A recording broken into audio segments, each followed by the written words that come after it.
welcome you to the public event, Building Peace from the Bottom Up, Post-War Peace Building and Local Level Intervention.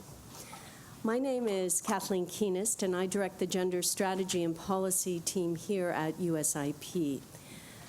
34 years ago, USIP was founded by Congress as an independent national institute dedicated to the proposition that peace is possible, it's practical, and essential for U.S. and global security. We are very pleased today to be co-hosting this event with the Conflict Analysis and Resolution Center at George Mason University. The theme of this event is in line with our core principles on partnerships, as we know that our impact is wider and more enduring when we work together on research with academic partners to gain a greater understanding about the practice of peace building and how to better measure its impact. We come together today around the recent work of Dr. Pamina Firchow, Assistant Professor of Conflict Analysis and Resolution at George Mason, and also a former USIP Senior Jennings Randolph Fellow. About 5-6 months ago, Pamina and I were having coffee, and I'm an anthropologist, so this work really speaks to me at a core level. And I said, we really need to amplify this work, and I was excited to take on the opportunity to highlight this latest work of Pamina's called Reclaiming Everyday Peace, Local Voices in Measurement and Evaluation After War. And we're going to hear a lot more about it over the next hour and a half. I'm thrilled that we have a terrific group of experts who will shed further light on this nexus of work on peace building. And also to help introduce this morning, I am very thrilled to invite a fellow anthropologist, Dr. Kevin Aruch, who is Dean of the Henry Hart Rice Professor of Conflict Resolution and Professor of Anthropology at the School for Conflict Analysis and Resolution at George Mason. I thought my title was very long, but Kevin, he has published more than 70 articles and essays and is the editor of 6 books, including a book that USIP published in 1998, Culture and Conflict Resolution, one that is followed by many students of peace building, and certainly experts refer to it regularly. He was a senior fellow here at the Jennings Randolph Program for International Peace. He's also been a Joan B. Kroc Peace Scholar at the Kroc School of Peace Studies at the University of San Diego, and a Fulbright Specialist at the Mavia Peace Research Center. And so, Kevin, I invite you to the podium to share some opening remarks and to introduce our guest, Pamina.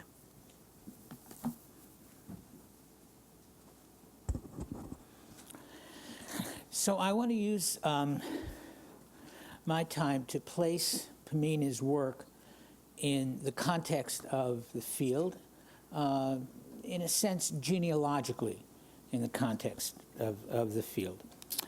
Pamina's book is one step, and a really important step, in a trajectory of peace and conflict studies that goes back 35 years at least.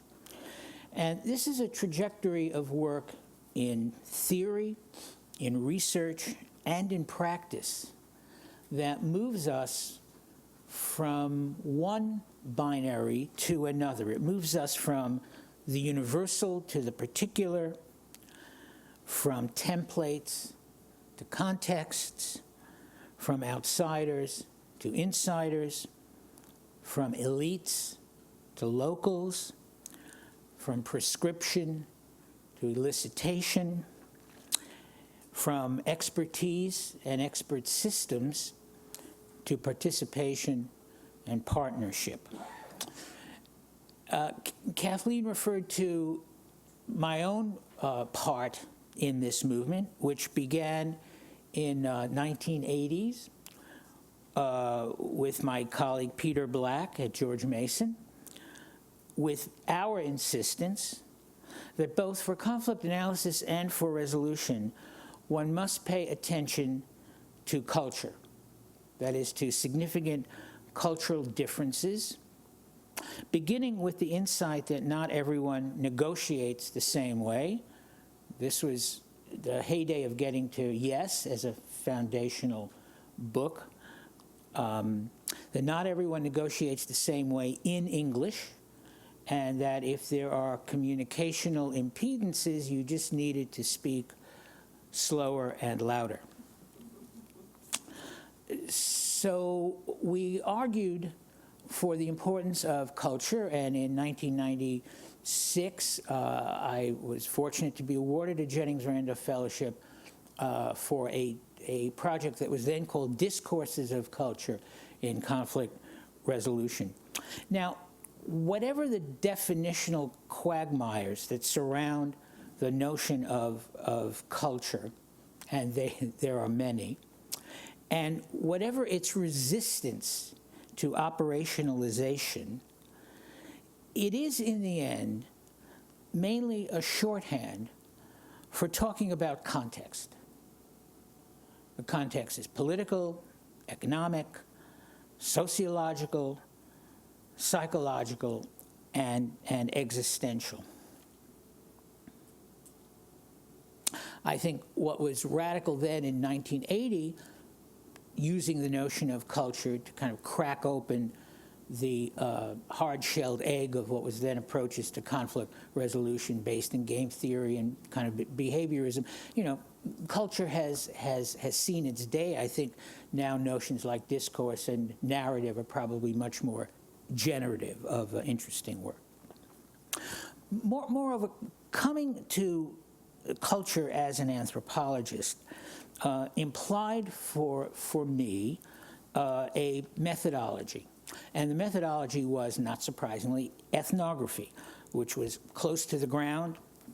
It was a concentration on the local, concentration often not on the elites, but on the villagers, if you will, and a concentration on local knowledge, on what Pamina calls indigenous technical knowledge.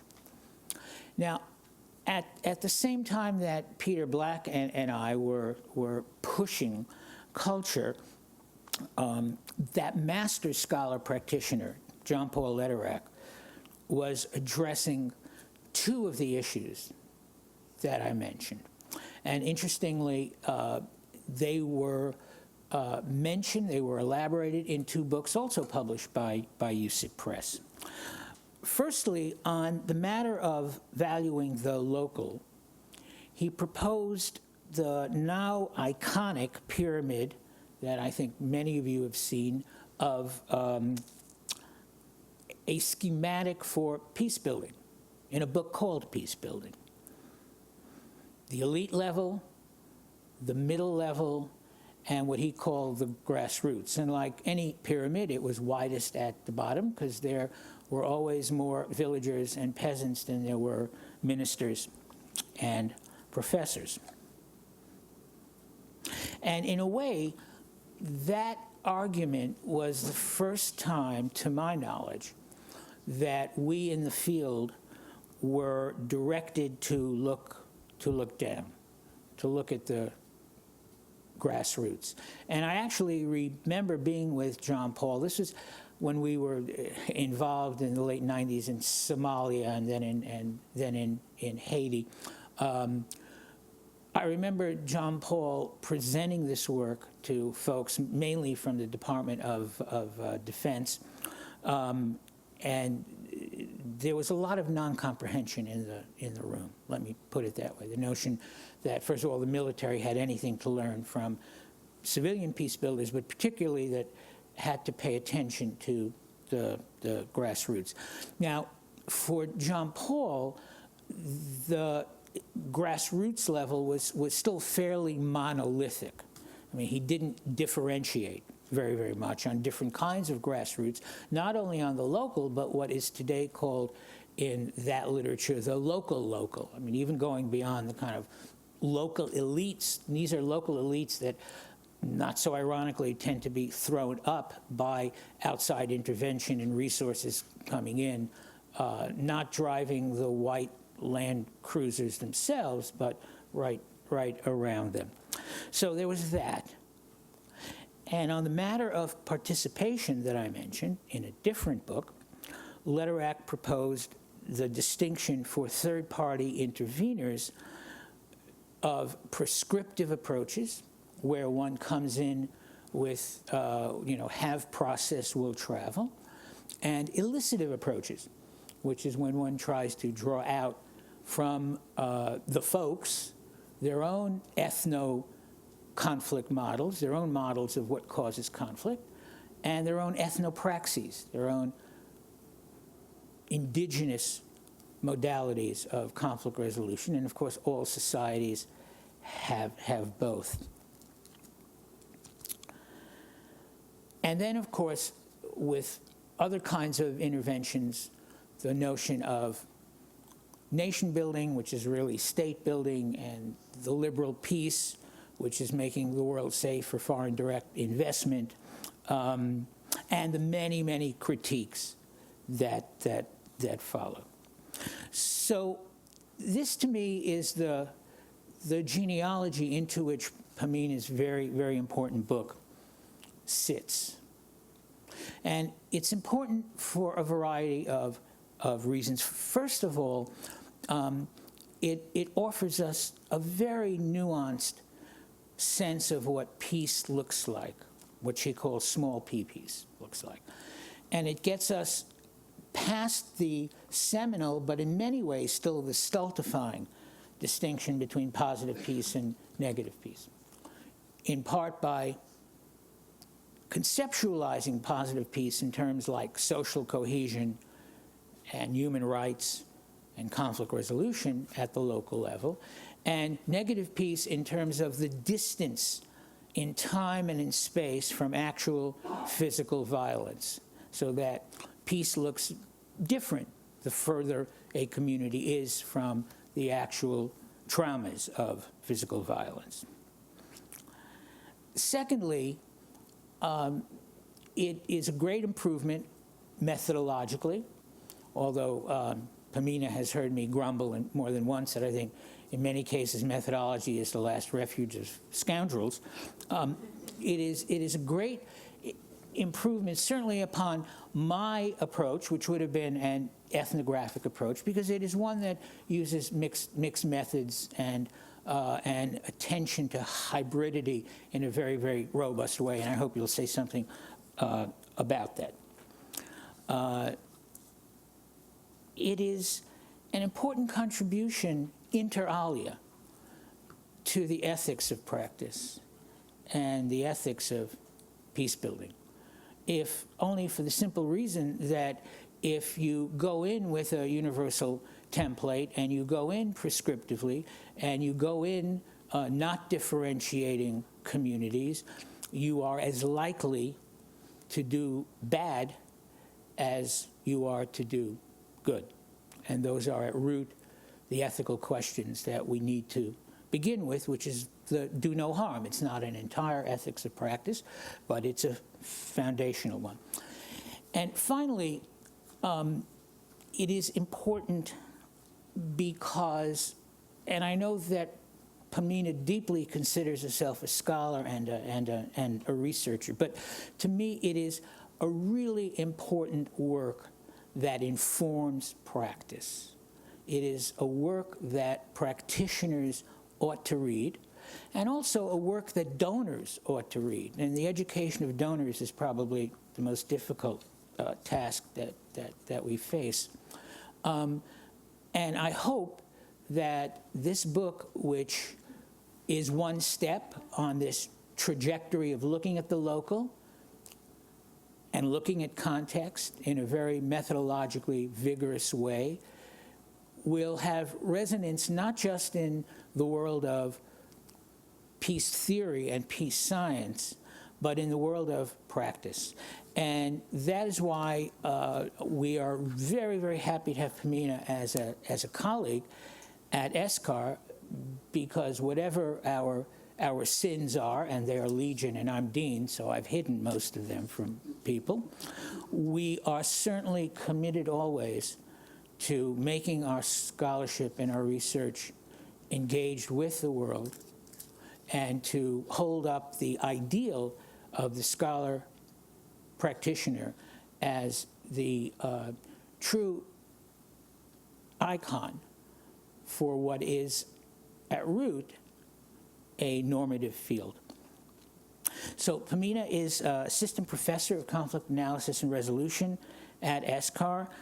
She is, as Kathleen said, a former USIP Jennings Randolph fellow, and her main research surrounds the study, as you'll hear, of international accompaniment in communities. That doesn't play as important a part in this book, except that it brought her close and experience near, primarily in sub-Saharan Africa and in Latin America, in Uganda and in Colombia, and that's where the main case studies come from. I won't take more time because I want you to present your own work, but as dean, I'm very happy to count you as a colleague, and very happy to help welcome this book and this research into the world.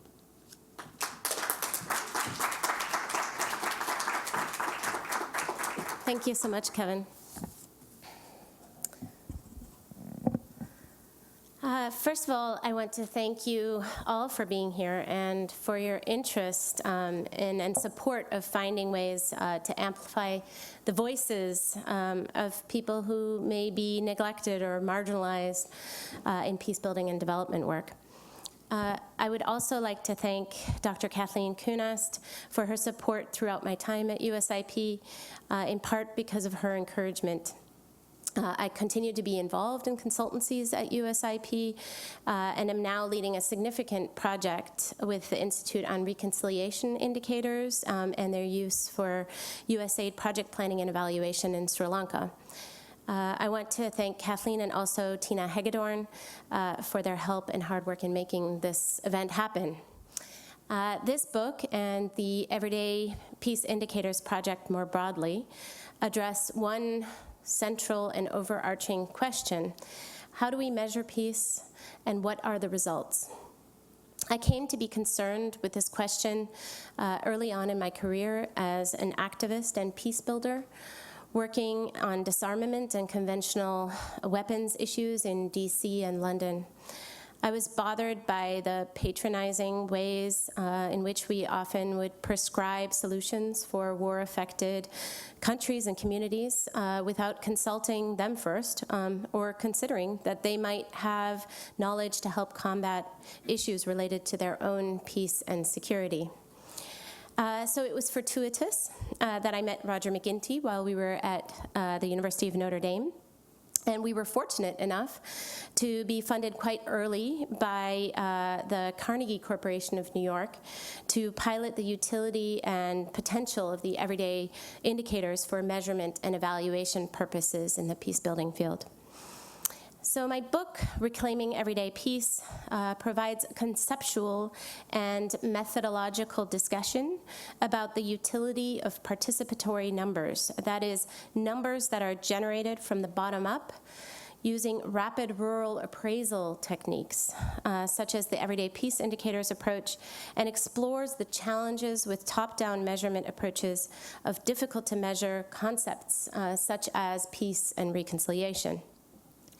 Since the 1950s, the measurement of peace has evolved significantly, although much of measuring peace still primarily involves measuring armed conflict and war, such as what is done by database programs such as the Correlates of War program, which some of you may have heard of, or the Uppsala Conflict Database program.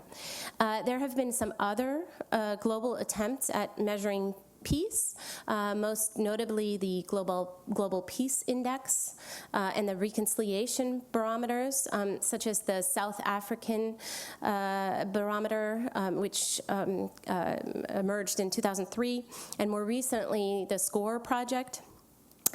In addition, there are project-level evaluations now in monitoring and evaluation of peace-building work in some cases that attempt to measure impact on peace and reconciliation, primarily using randomized control trials.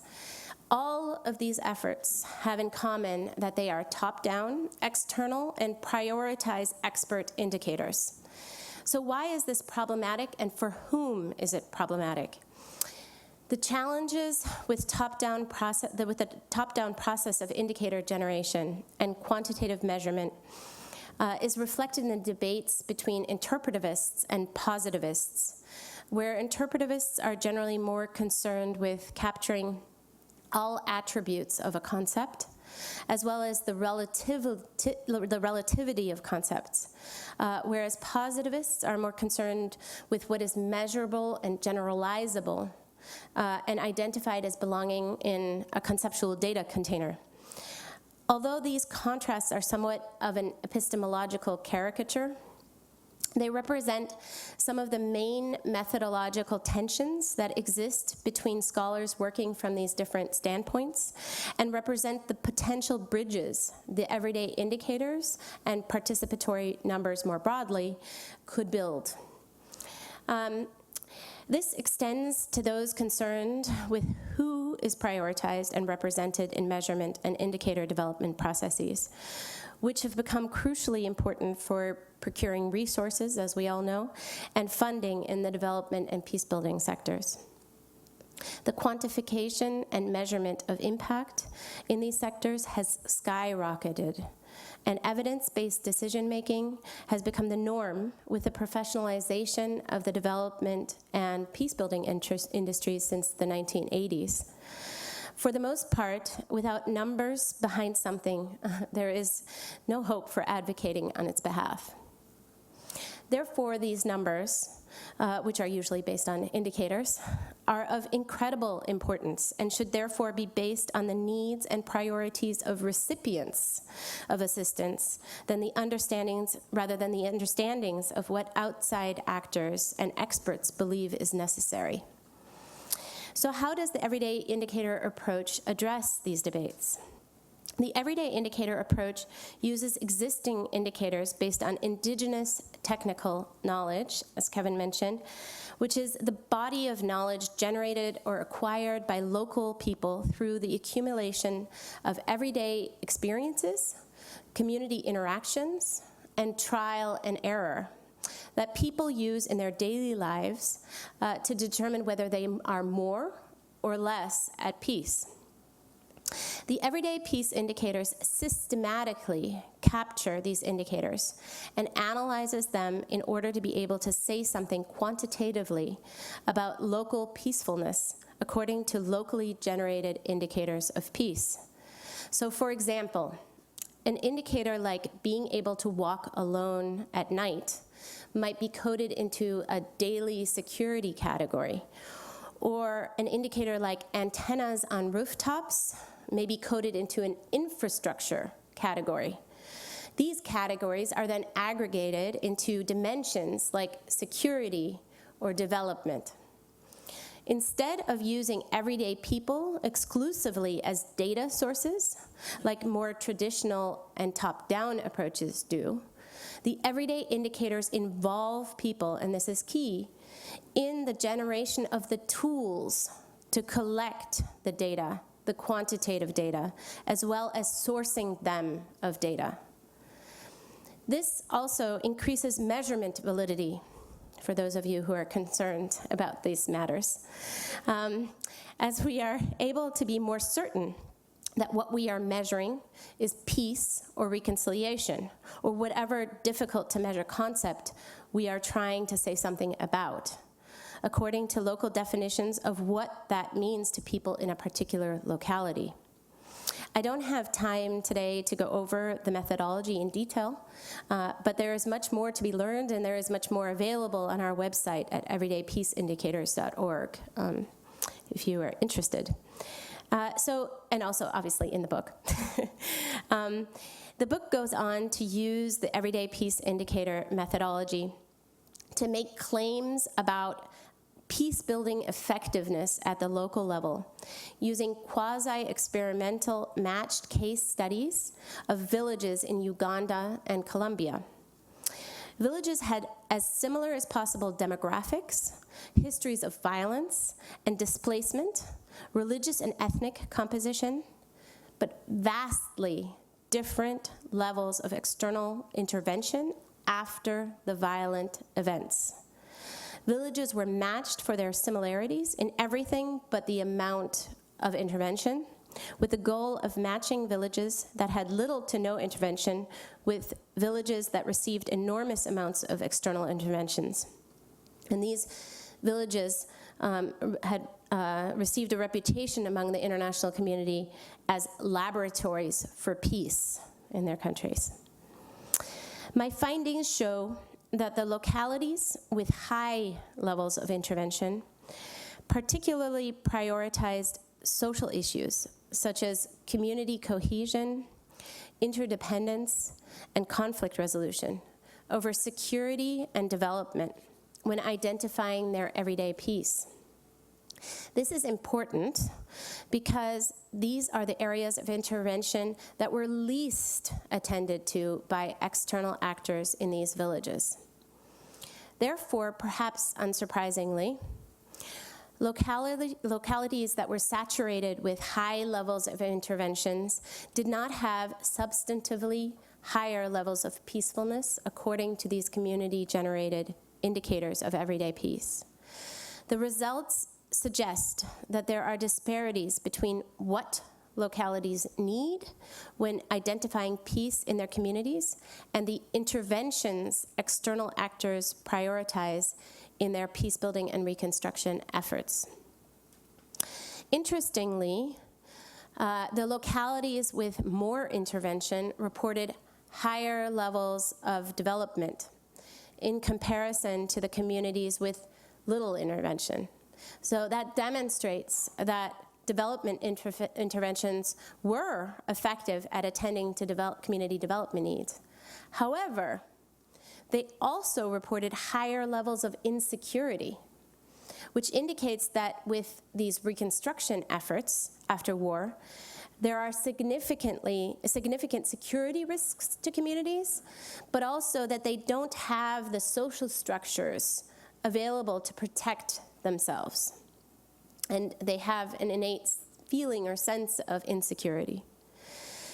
My findings suggest that conflict-affected communities with large amounts of assistance in reconstruction and development require more interventions pertaining to social cohesion and community social relations than those with little to no assistance.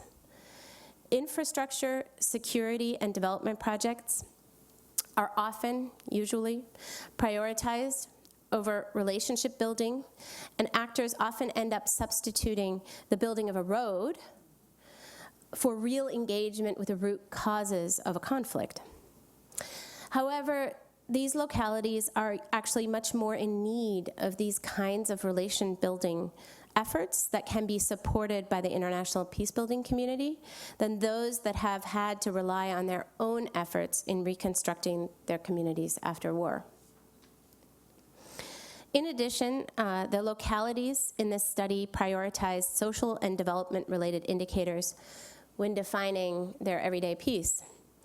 However, overall, people chose indicators that fell into multiple categories, representing both positive and negative peace, demonstrating the multidimensionality of peace. This is relevant for empirical measurement, since the majority of top-down attempts, as we've already covered, at measuring peace use indicators that focus primarily on violence reduction. Also, the fact that people define and identify peace differently from context to context over time has major implications for how we design and evaluate programming, as is reflected in this passage from the conclusion of the book. In a follow-up focus group in Atiak, I found myself debating with the participants about an indicator they wanted to eliminate from the original indicators list developed by the community 3 years prior and used in this study. I was in Uganda to reconvene community members from Atiak and Odek to test and update the initial list of selected indicators. This particular group in Atiak was insisting that one of their previously selected indicators was no longer relevant. Incidentally, the indicator in question was the only indicator used by EPI, or the Everyday Peace Indicators, that is included in the measurement of SDG 16, the Sustainable Development Goal 16, walking alone safely at night. I argued to the group that actually this would be a good measurement of peace in their community, but the villagers did not agree. They insisted that this particular indicator was now obsolete, since no one in the community felt safe to walk alone at night any longer due to increased insecurity. Therefore, it could no longer be considered an everyday measure of peace. With recent crime waves precipitated in part by the large influx of South Sudanese refugees to camps near Atiak, the perceived insecurity of villagers had increased dramatically, so much so that they no longer dared leave their homes alone in the evenings. Therefore, the indicator had lost its utility for helping villagers to assess whether they felt more or less at peace. As we can see, how people understand and identify peace is not only multidimensional, but also is also multitemporal and changes over time. Therefore, the findings of this study have major implications for how we measure peace conceptually, as well as how we measure peace-building effectiveness on a project level. It demonstrates the importance of including localities in the generation of statistics and numbers, and not just treating people as data sources. The Everyday Peace Indicators and the wider field of participatory numbers has incredible potential to help us advocate on behalf of marginalized people, where their needs and priorities may get lost in an increasingly quantitative world that prioritizes numbers for policy change and guidance. Thank you.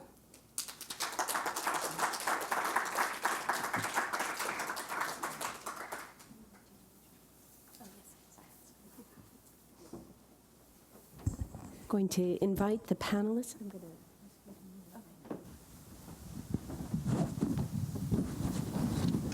Thank you so much, Pamina. That was really inspirational in terms of its roots and certainly its future impact for the field of peace building. And we have gathered here some of your colleagues, and we're very thrilled to have them and also to hear how their own relationship with this kind of work has evolved. So it's really, I'm going to introduce you individually, and on Pamina's right is Roger McGinty, who's the professor at the School of Government and International Affairs and the Global Security Institute at Durham University.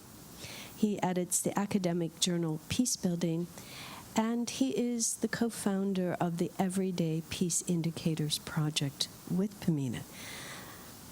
Roger, give us some of your own background in how these indicators and this work is moving the field of peace building from your vantage point. What's quite interesting in terms of thinking about indicators is how we lead very local lives, all of us.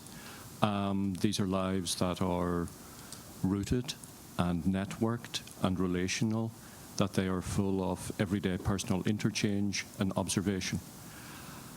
And in a way, that is the stuff of life. That is how we embody and enlive our daily existence. And somehow that story often is written out of how we measure and how we conceptualize peace and transitions towards peace. So the Everyday Indicators Project is a way of trying to capture that, of trying to take seriously aspects of life that sometimes are easily dismissed as being anecdotal, as being too local, and therefore unable to be factored up or to tell us anything about a wider area. So the Everyday Peace Indicators project is a classic example of corridor conversations between myself and Pamina about how to capture the everyday. And of course that is wonderfully encapsulated and detailed in Pamina's book. Thank you so much for those introductory remarks. We hope to dig down a little further as we hear from all of our presenters here. Our next expert panelist is Dr. Anthony Wanis St. John, who's a friend of the Institute of many years. He researches international negotiation, mediation, military negotiations, ceasefires, humanitarian negotiations, and peace processes in particular. He is advisor to the Academy here at the Institute and works on civil-military integration. Anthony, your thoughts? Thank you and good morning. I come to the EPI concept a little bit as an outsider, and when I first heard about Pamina's work, I think you introduced yourselves to me at a conference a couple of years ago and told me about it personally and through my acquaintance with Roger. I recognized that I had been working on the other part of the binary for a long time, on the negative piece. And I will probably continue to do so for a long time because it's so hard to get it, and it's so awful when we're missing peace, even in the negative sense of it, in Galtung's negative peace sense. But the EPI concept was immediately attractive and almost seductive intellectually because of the immediate way in which it calls attention to the shortcomings of our almost imperial and post-colonial ways of trying to help. And thinking that we know better than the folks that we are trying to help, how to help them. I'll stop with that. Thank you. Thank you, Anthony, and appreciate your honesty with how this work has influenced your own. Our next expert to the panel is a colleague, David Conley, who is the Director of Learning, Evaluation, and Research here at the Institute of Peace. David joined us about 6 months ago from his work in the Netherlands and the UK, and is somebody that we welcome to this area of research and interested in your reflections. Thank you, Kathleen. Well, very much enjoyed the introductions today and the genealogy. What struck me, I think, adding to this was that, I guess in my understanding, you can trace this back even to the 1960s and, the very important work on participatory planning and participatory development. And I think for me, the main shift is, and we can see this in Pamina's work and Roger's, is that, maybe we started off where we thought of communities or the locals as part of processes of development, conflict resolution, peace building, and that shift to actually recognize them as drivers of these types of processes. And that is a huge shift that the research, the scholarly research is really trying to keep up with, and of course alongside practitioners and policy makers. So in that sense, as has been remarked today, this is extremely important in further recognizing and the empirical basis for that. Just one other comment, if I may, that when we think about this shift to perhaps quantitative, and I'm sure we'll come back to this, I can see that in some ways, but I'm not sure that is certainly always the case. I mean, even with my sort of experience with whether UN agencies or World Bank or conflict-affected governments, is that you see quite a variation there you see different things going on, and not necessarily an arc between sort of qualitative to quantitative. An example of that was a couple of years ago, I led a study in Mali, and it was a short study, and my assumption going into that study was that it would be donors who would be driving a more quantitative approach to the evidence base. I was sure of it. What I found out was that that was not the case. Actually, and this I think speaks a lot to the work of the EPI, there were a number of different drivers determining the types of methods that were being used to monitor and evaluate. Obvious ones that I'm sure you would all think about, which was, of course, capacity, the capacity in the local NGO community, but also seeing the kind of the local and indigenous approach to decision-making coming through. So I was proved wrong on that one, very happy to. And of course, that's just one country context. I realize if you go to Afghanistan or elsewhere where USIP works, you will see different things going on. And I think, again, Pamina's work with its, really its foothold at the local level, the country level, is so important in understanding the types of complex processes which we're seeing in peace building. Thank you so much, David. And Kevin, moving back to you after your opening remarks, what are we missing here? Where are the gaps still to be filled? And how can we do a better job of bridging, as you offered, the various binaries? So towards the end of Pamina's book, she refers to something that has been referred to a long time, and that is the lack of cooperation, of sequencing, of cooperation, collaboration, sequencing, division of labor that often occurs with always well-meaning interventions.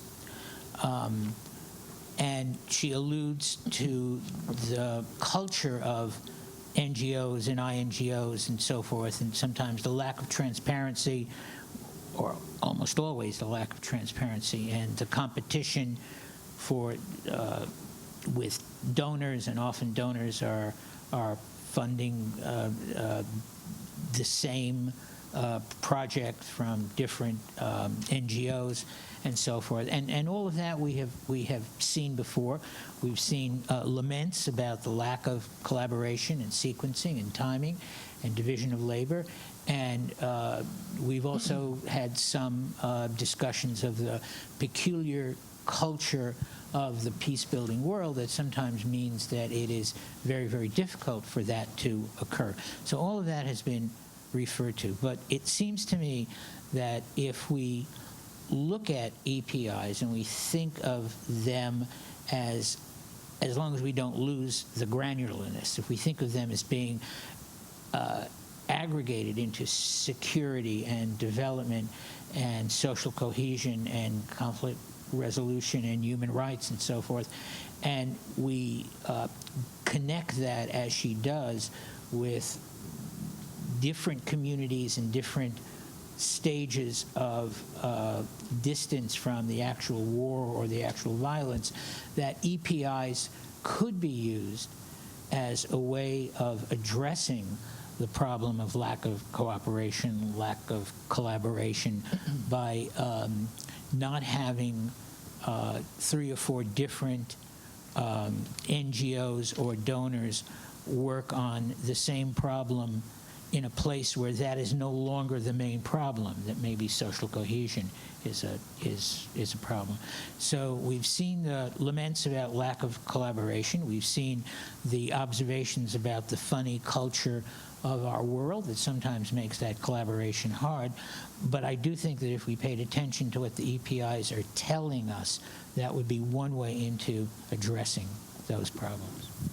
Thank you, Kevin. I'm going to come back to Pamina now that you've heard from your colleagues, and I would ask you to respond to some of their comments and what you see as some of the major challenges ahead. Thank you, Kathleen, and thank you for your comments.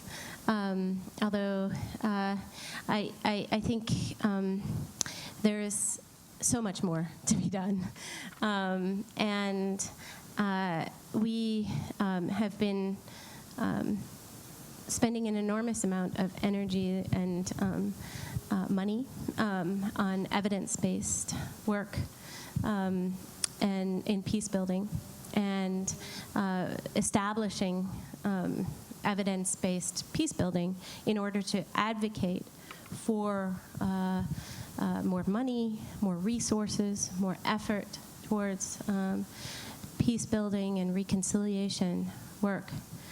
However, I think it's a conceptual jump, an assumption that this is really effective in procuring resources, and also, and maybe more importantly, in convincing governments that are the recipients of peace-building interventions to actually use this evidence base to change their policies.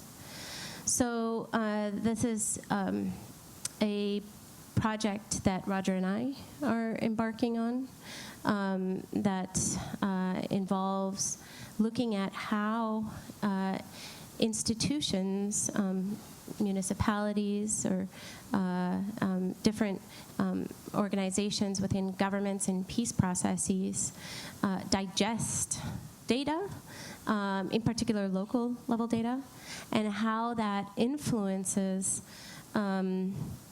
their decision-making processes and the progression of the peace process. And maybe I'll let Roger say a few more things about that project. Okay. In a sense, Everyday Peace Indicators and many other projects have piloted and engaged in fairly robust methodologies to find out granular, bottom-up types of information in societies, hopefully transitioning away from conflict.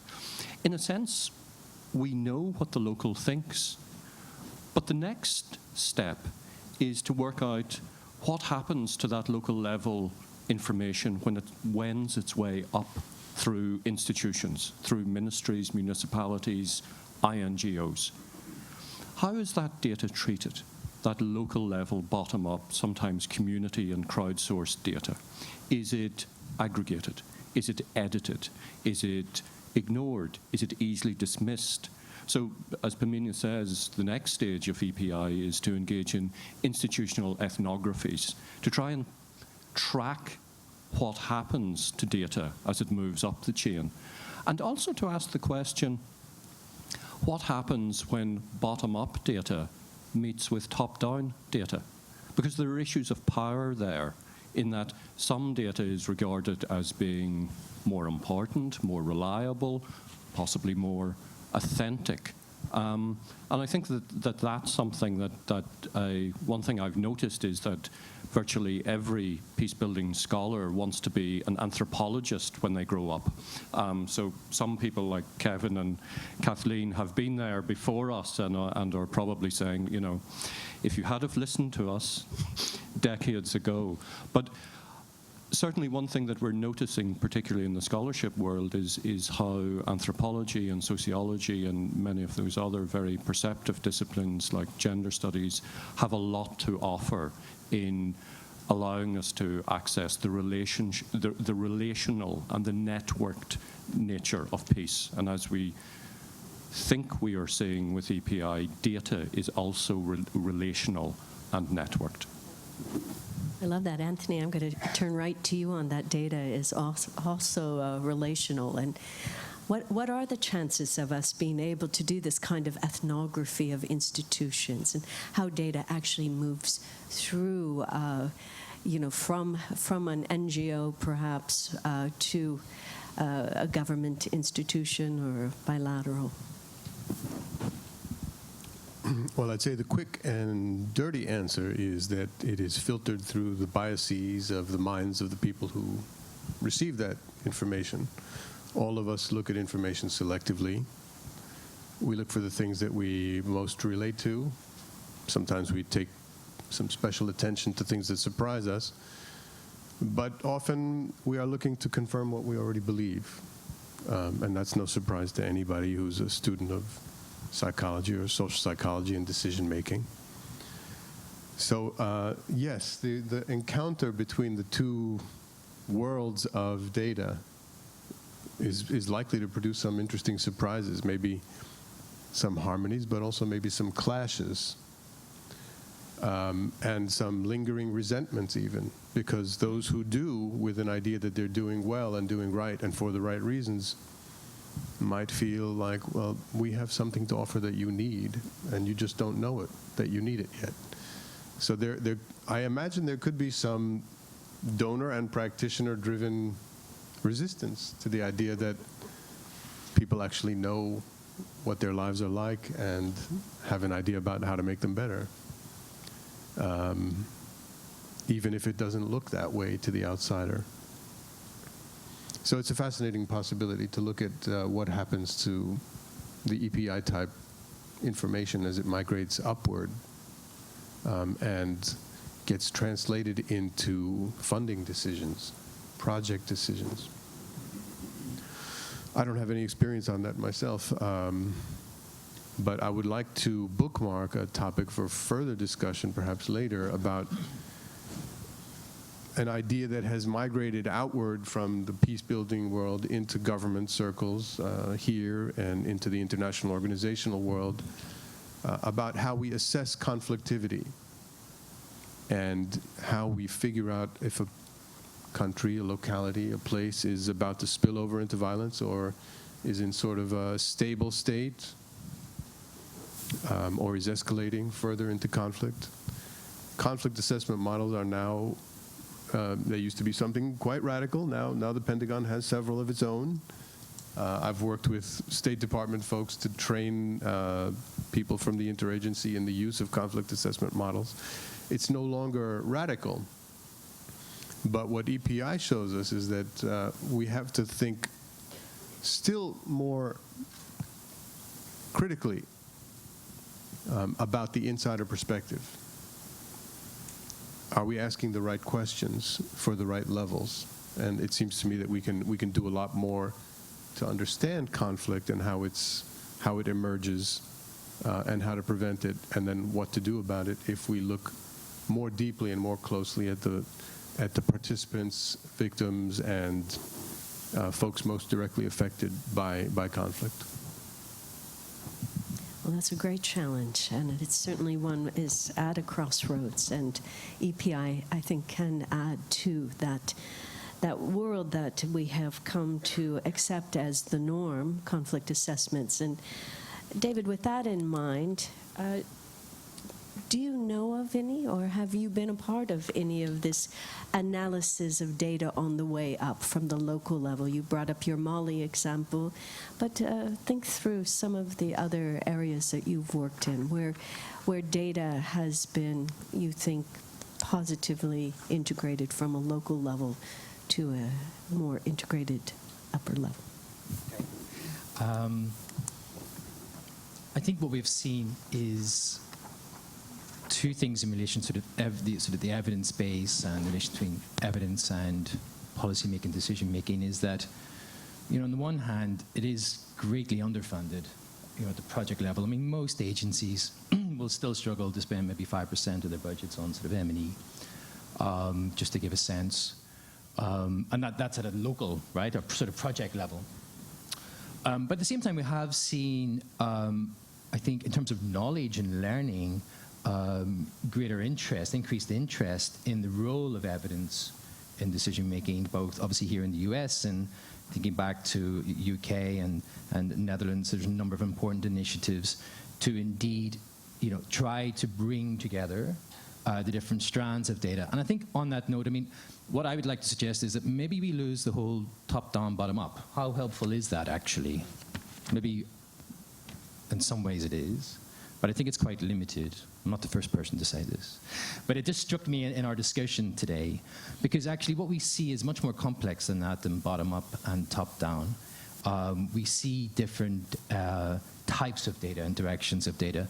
And I mean, we saw this here at USIP very interesting work on sort of collaborative impact design that the colleagues here have been pioneering in the case studies of Colombia and also the Central African Republic. And there, you know, even at that sort of country level, the different types of data strands and the direction of data happening, and then indeed how through true collaborative action, how you can bring that up to donors who themselves, if I want to generalize, are becoming much more involved in their programming. I mean, this is another shift as well. They're taking, to generalize, a much greater interest in the types of programming that they do. That's very different from say, 20 years ago in the peace-building field.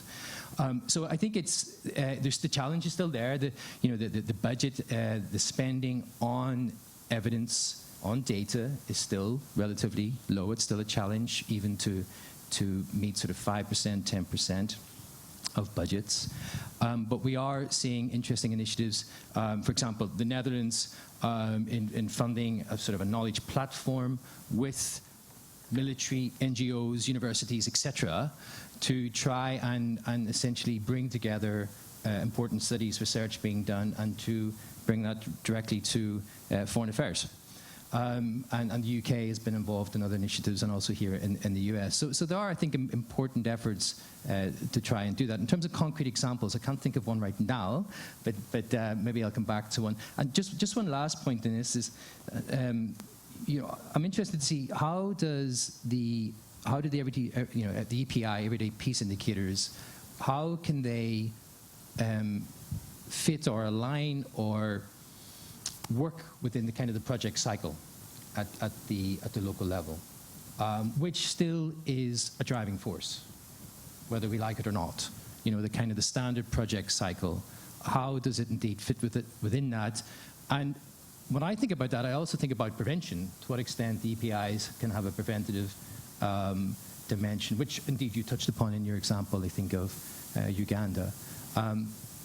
So I also wanted to raise that in thinking about how the indicators are used. Let's pick right up on that. I'm going to ask the panel for their own comments.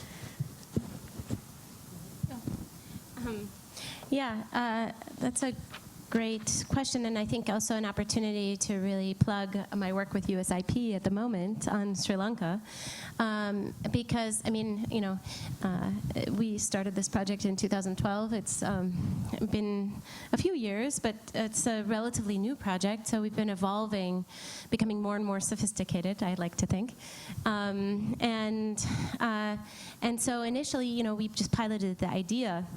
And piloted it as really more of a, I would say, research methodology than really an applied tool. And but it became clear very quickly that it had potential as an applied tool. And there was a lot of resonance and interest in the policy community and by practitioners and organizations, NGOs, and donors. And so an opportunity arose for me to work with USIP to lead a project in Sri Lanka funded by USAID to develop reconciliation indicators as a part of policy and planning, program planning, and evaluation of their reconciliation programming at a local level, part of their reconciliation programming, not all of it. And this has been a really interesting exercise that we're just beginning now, but it's very exciting for me because it demonstrates really, I think, the full, the comprehensive cycle that EPI has the potential to assist or to provide information for. So. EPI, or the everyday indicators, have the potential to influence programming in the sense of being able to help guide what programming is implemented, so the design part of design, monitoring, and evaluation. But then also the indicators, being indicators that can produce quantitative data, also have potential for monitoring and then eventually the evaluation of that programming. And so that's what we're doing in Sri Lanka together with USAID and USIP to really test whether that's possible and how much added benefit that has. I want to say, though, you ask about the standard project cycles. And that has been a challenge, and we made it very clear that in order to do EPI, we have to think ahead, and I think that's the case. That should be the case in any in any project. We should be evaluatively thinking, right, from the very beginning. And so using EPI, you do need a little bit of forethought because you have to go through the indicator generation process at the beginning of a project so that you have a baseline so that you can also help guide programming with those indicators and then eventually use them for evaluation. So it's, I think, a real tool for evaluative thinking in a project cycle, in a program cycle. Roger, do you want to step into this? I'm tempted to say what she said, but it's a really interesting question, David, and I was struck because I don't live in the policy world. I have the great privilege of being a full-time scholar. That this term, the project cycle, in a way is so artificial. And I can see that it has been naturalized, obviously, in the policy world, but no one lives according to a project cycle. People live according to conflict cycles, or peace cycles, or indeed a life cycle. And I guess the bigger challenge that practitioners and academics have is to try and work out how their projects and programs can match more succinctly a demand-led way of thinking rather than a supply-led way of thinking, because if we follow a project cycle, then we're perhaps necessarily, we go down a path dependency route that is supply-led rather than demand-led. And of course, all of this, I recognize, is much easier said than done. The most important person in any organization is usually the person who sits in the office next to the director. They're the financial officer. Mm-hmm. And they work according to budget cycles and particular time periods. So I recognize that it's easier said than done, but one of the nice things about EPI is that it allows us to listen to narratives and ways of thinking that are disruptive, that are awkward, that differ from the neatly packaged language that I might prefer as a scholar and that many people in this room might prefer as a practitioner. So one of the things that I welcome from this project is the disruption that it has caused in my thinking. And I think that's a good thing because it challenges us all. Anthony, do you want to pick up this project cycle binary of some? Sure. Let me see if I could put an example around it to see how it could play out. Let's say USAID wanted to put some money into a project that is a donation to Colombia to demobilize FARC soldiers and reintegrate them into society. It will have a laudable goal, it will have a reasonable theory of change, some money attached to it, a project cycle as always, maybe some M&E built into it. But if it stays at the national level, and there are national level institutions who are in charge of that work in Colombia, then we're missing a great deal. We don't know where those people will go. We don't know what the condition of the communities into which they will try to reintegrate is and how it will be affected by their arrival. If there are jobs waiting for them there, or if they will resort to illicit and criminal activities, if there are family members that can support them. We don't I wonder if EPI-type methodologies could be used to take something that is essentially a national-level practice, fund this project in that country, and turn it into a very finely tuned, locally relevant series of engagements that work very closely with the data that are out there. And related to that would be, how quickly can we make that data come alive? Because when somebody in London or in The Hague or in Washington decides to spend money on another country's problems, then the project cycle does sort of take a life of its own. It has to be spent, implementers must be found, et cetera, and those things are I've seen with my own eyes, they take more importance than capability, expertise, dexterity, local contacts. It's who's around sometimes. How quickly can we get EPI-type information into a project so that the project actually succeeds? There's some of that in the work that you did, but I wonder if we can discuss it even further in the future. Pamina, do you want to respond to that? And then I'm going to open it up to our audience. Okay.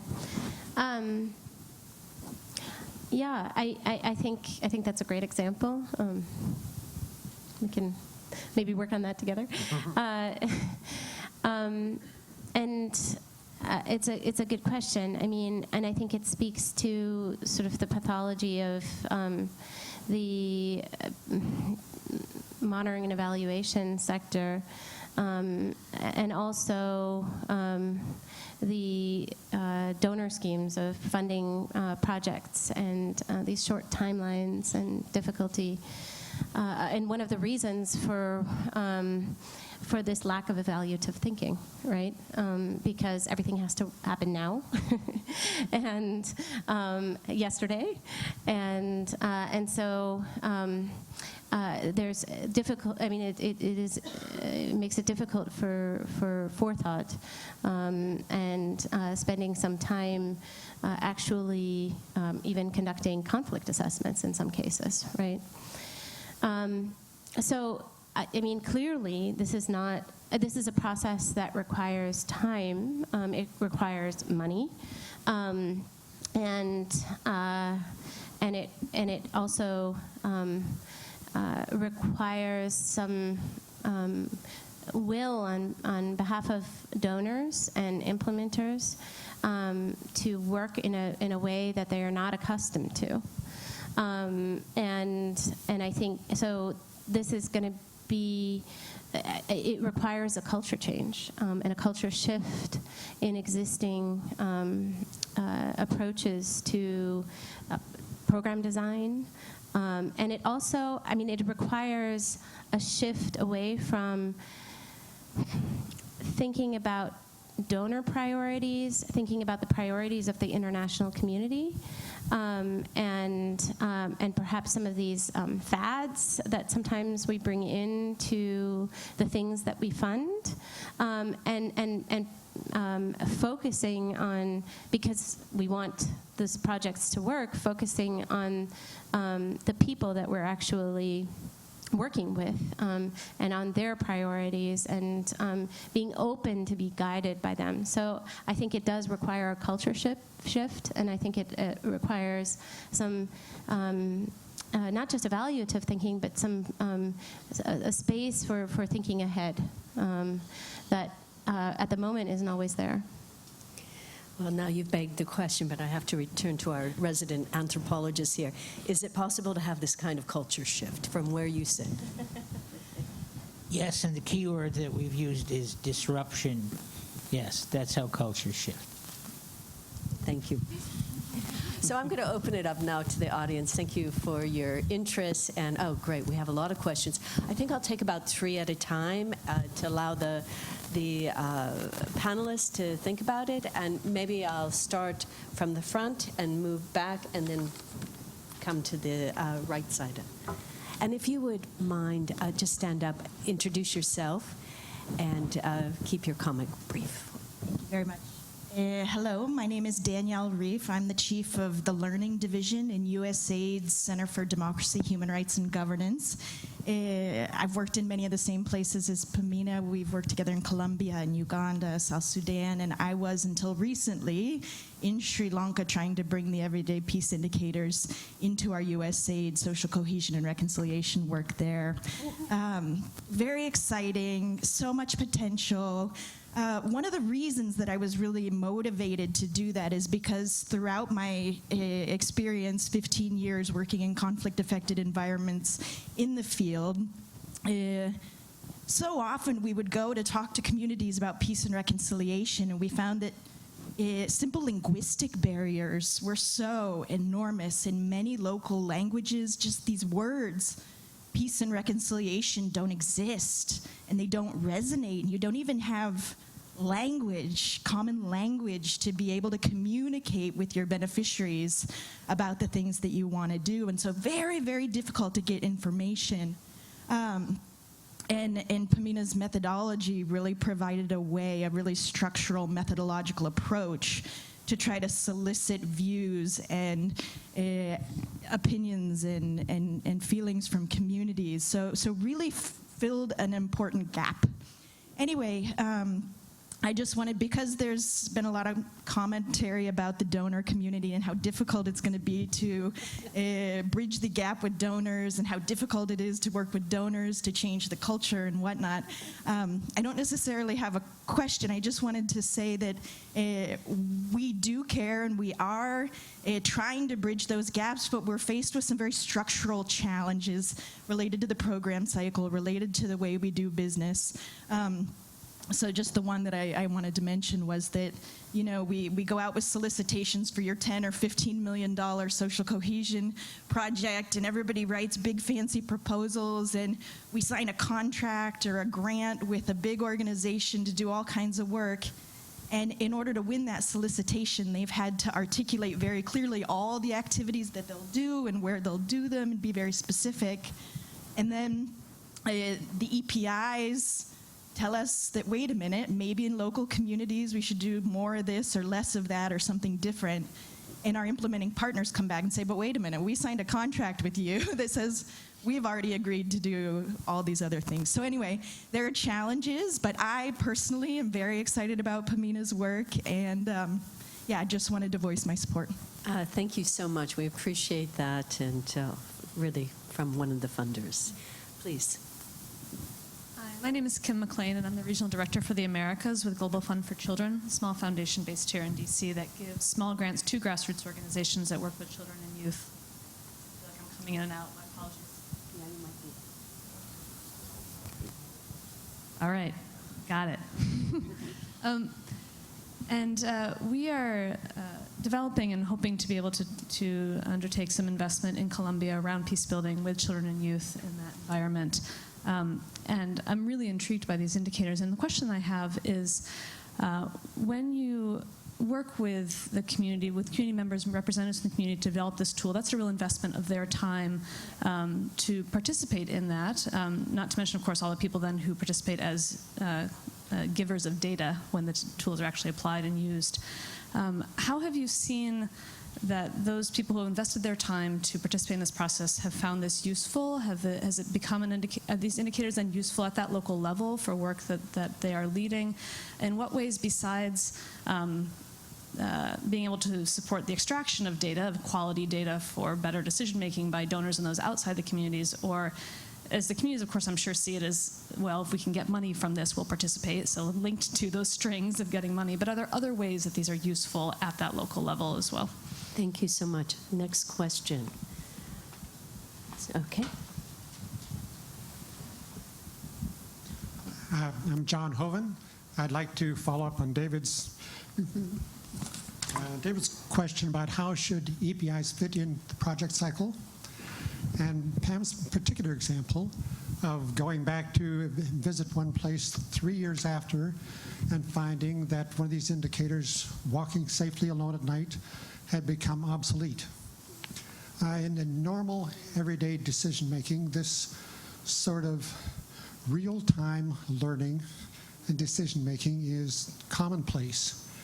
And it seems like that might be a useful direction to go here as well. Instead of taking these EPIs as known and firm, useful indicators here and now, that we follow up on your methodology for developing them and use the current EPIs as a starting point for what may be relevant and useful here and now, and asking the questions for what is the evidence for what really matters to us here and now. Coming up with our, and our own indicators may not even be quantitative. I mean, the fact of someone saying nobody feels safe to walk at night is compelling evidence, even though it's not measurable. Thank you, John. Next question. Hi, my name is Sarah Cobb, and I really enjoyed the discussion, the presentation of the book, etc. I have a question. I had lunch on Tuesday with a group of folks from Afghanistan who were part of working on the Peace Commission there. And they were telling me about why the negotiations weren't working with the Taliban. I said, well, have you talked to them? They said, no. And why haven't they talked to them? That's interesting. And there's military and State Department folks at the table. And of course, it comes down to the construction of these folks as enemy, right?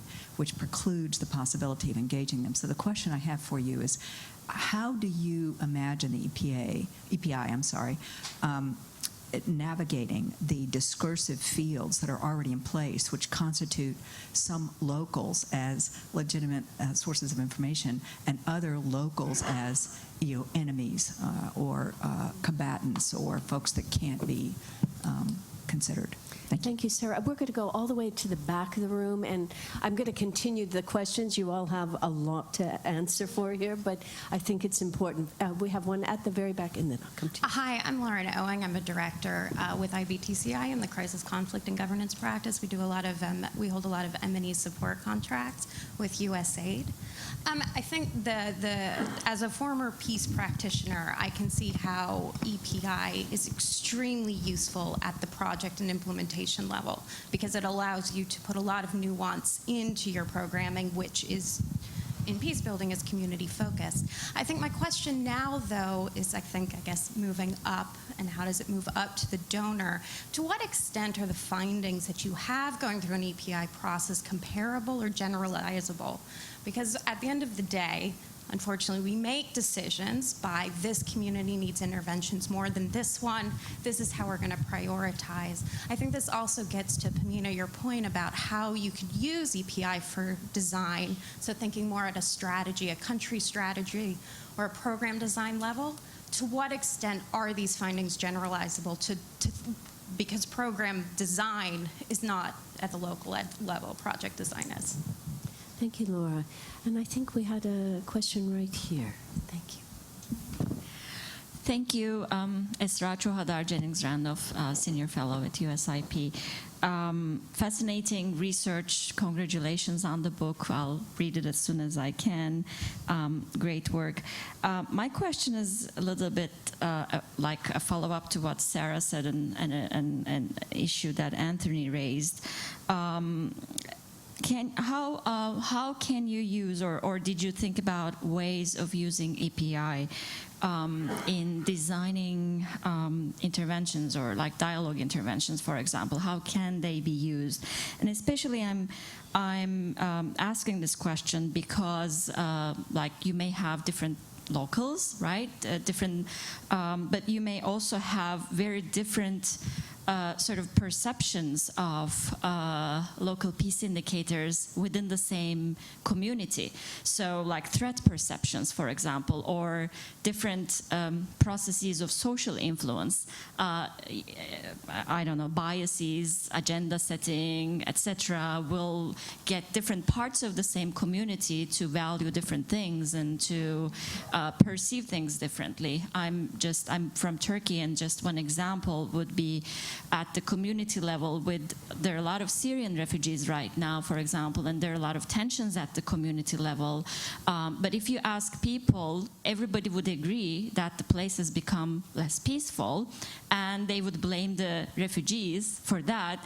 But and they will not leave their houses in the evening because they're afraid of, you know, running into some refugees, etc. They think they're dangerous. But is this really, you know, how do we assess this kind of indicator? Because there is also a lot of prejudice and bias associated with that, right? So how do we use EPI, in other words, to engage people in a dialogue process around these issues? Very interesting. Is there any other comment or question? Because I'm going to then turn it back to this panel. And I'm going to ask you to just take any one of these questions, and we'll see if any aren't covered. And I'm going to begin with Kevin to see if you might take one of these questions on. And if you need any reminding, I have them written down, but I'm sure in your mind. And we're going to just walk backwards, and Pamina, you will have the last word. Well, I want to reflect on my colleague Sarah's comment, which is you can't have a dialogue if you're disallowed from speaking to some of the participants. And, you know, some of the strictures of the war on terror and who you can talk to and who you can't talk to, at least as an American, makes a lot of the work that we do in places like Afghanistan or in Iraq virtually impossible. You know, if one is breaking the law by speaking to a Taliban person, then you might as well pack up and go home or find workarounds. But the workarounds will always be disruptive. Right? They will always be in some way rubbing against the grains and the rules. Yeah, that's a problem. And some of us in this field, I know, routinely break the law in who we speak to. David? Thanks. Well, there's been a couple of questions, I think, and sort of observations, remarks around the project cycle and indeed the constraints that many of the donors have. I mean, I think what's interesting is just to pick up on some of those points is that, you know, the project cycle really has evolved over the years, means many different things in many different places. And we've talked about Afghanistan already. That just one example, Sierra Leone being another, where, you know, really in terms of sort of bottom up, now to use that phrase, or sort of citizen-led forces, community-driven, we have seen structures which maybe come from the outside and prescriptions very much being adapted to the local context, and a, you know, very clear sense of agency there in those processes. Now, if you go to other contexts, and I think this is where we need to be, of course, be mindful, where war has had, you know, a truly devastating impact.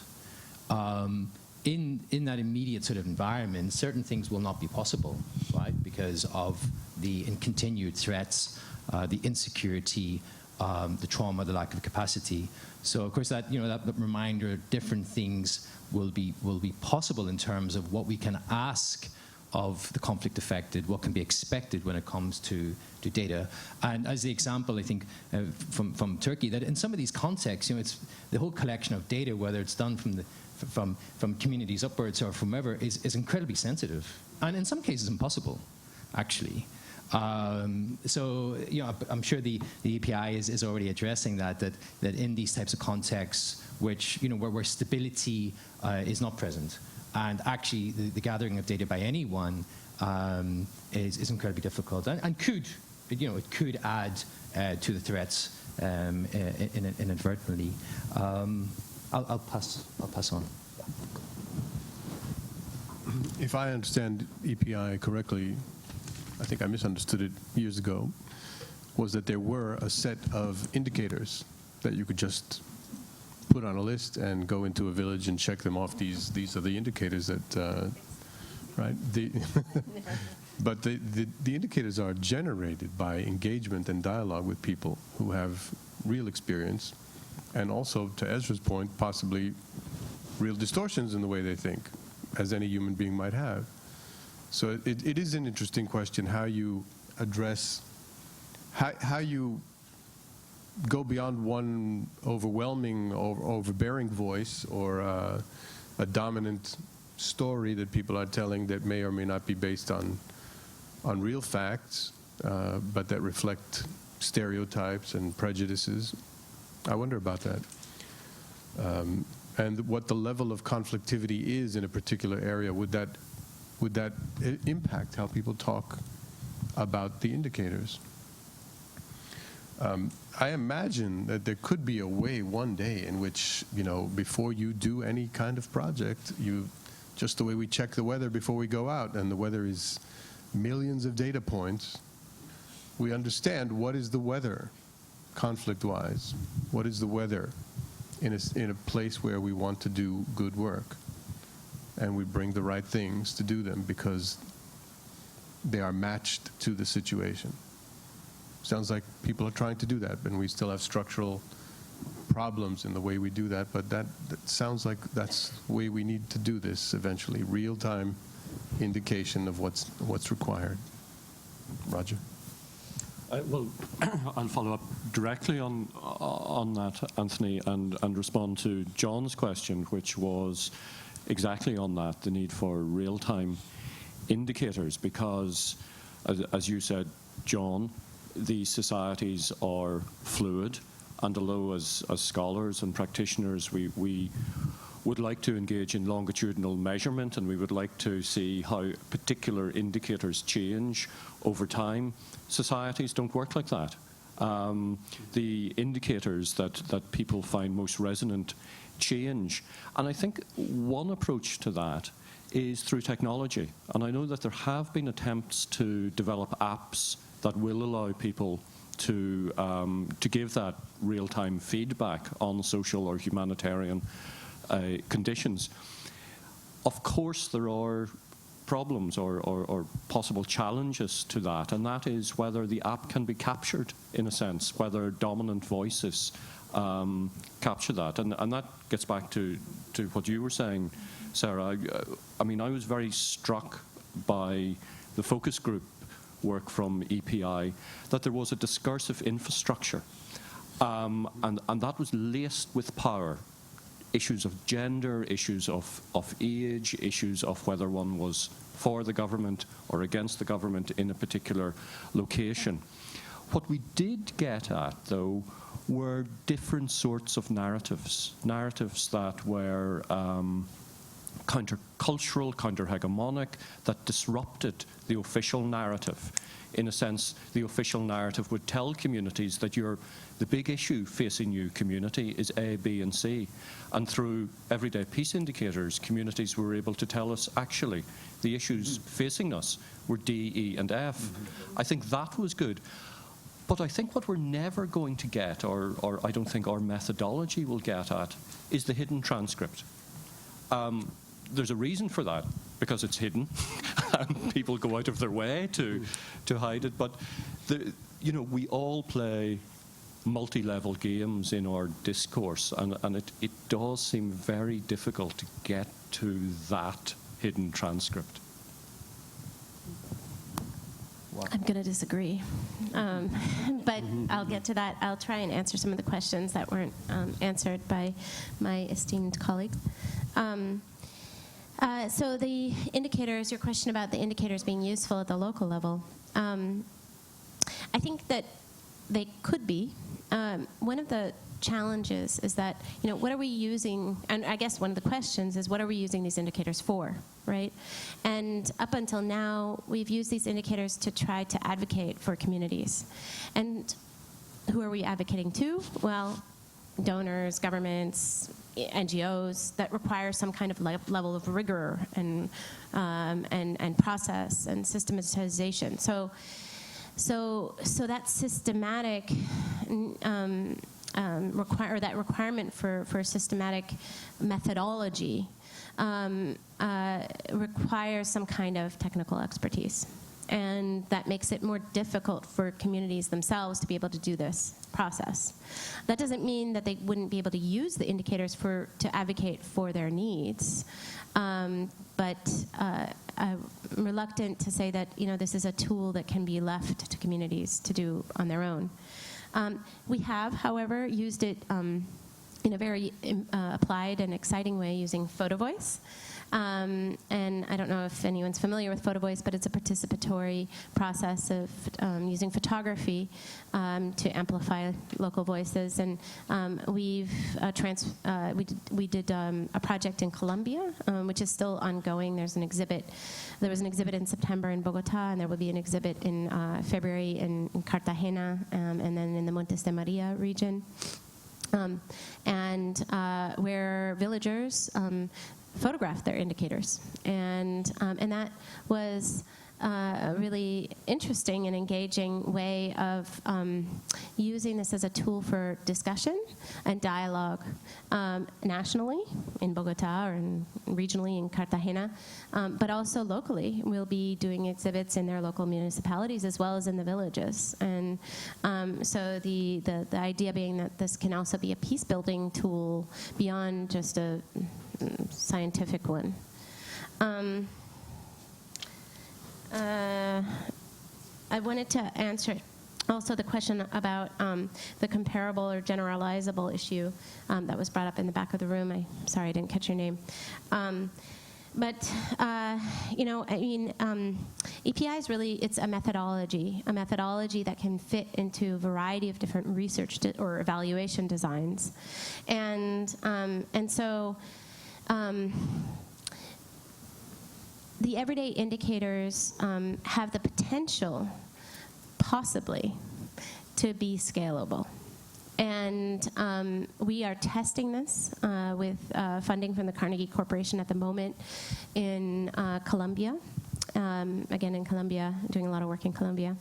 It was a fortuitous event, actually, that happened. We were approached by a group of indigenous activists that wanted to build a bottom-up barometer of the peace accord because they felt that they couldn't trust. I mean, there's been a history of mistrust between indigenous groups and the government, and they felt that they couldn't trust the government and its accountability tools and its statements about its impact. And so they approached us to build this bottom-up barometer, and we agreed to join forces and to test whether we can scale the everyday indicators to be able to say something for an indigenous group. So we're testing this for the Pasto indigenous group in Nariño in Putumayo. And we have a working paper which I'm happy to share. If you email me, I'm happy to share that. But I'm cognizant of time, so I will move on to the other question, which I think was yours, my colleague, other senior Jennings Randolph fellow, who asked a really interesting question, and one that I'm struggling and dealing with a lot right now in the Sri Lanka work, because how can we use not just the everyday indicators as for dialogue, but also how do we reconcile indicators that are possibly offensive, right, and racist, and because communities aren't necessarily always politically correct in their identification of reconciliation or peace, and what do we do with that, right? So we're seeing this in the South, in the Sinhala majority communities, who, for them, reconciliation means that Muslim gives up a seat on the bus for them, and that they are seen as being superior to Muslims. That is reconciliation, or that there are no Muslims, so that's been a struggle, but also a really fascinating thing to observe, and something that we have been adapting to see how we can use that to also inform programming, right?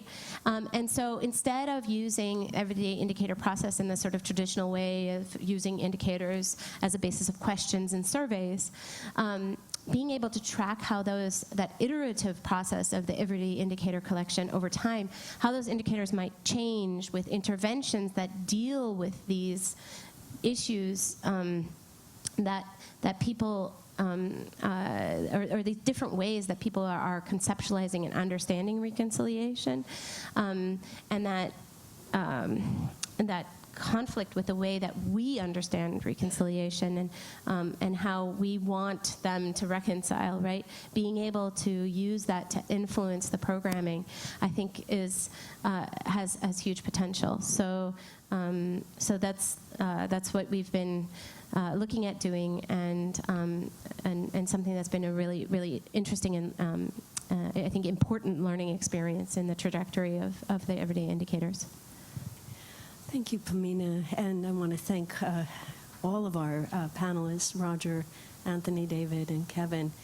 What an amazing morning, and thought-provoking, from discourses of culture to a methodology that's disruptive, that creates dialogue, that is discursive definition of power and looks at different narratives.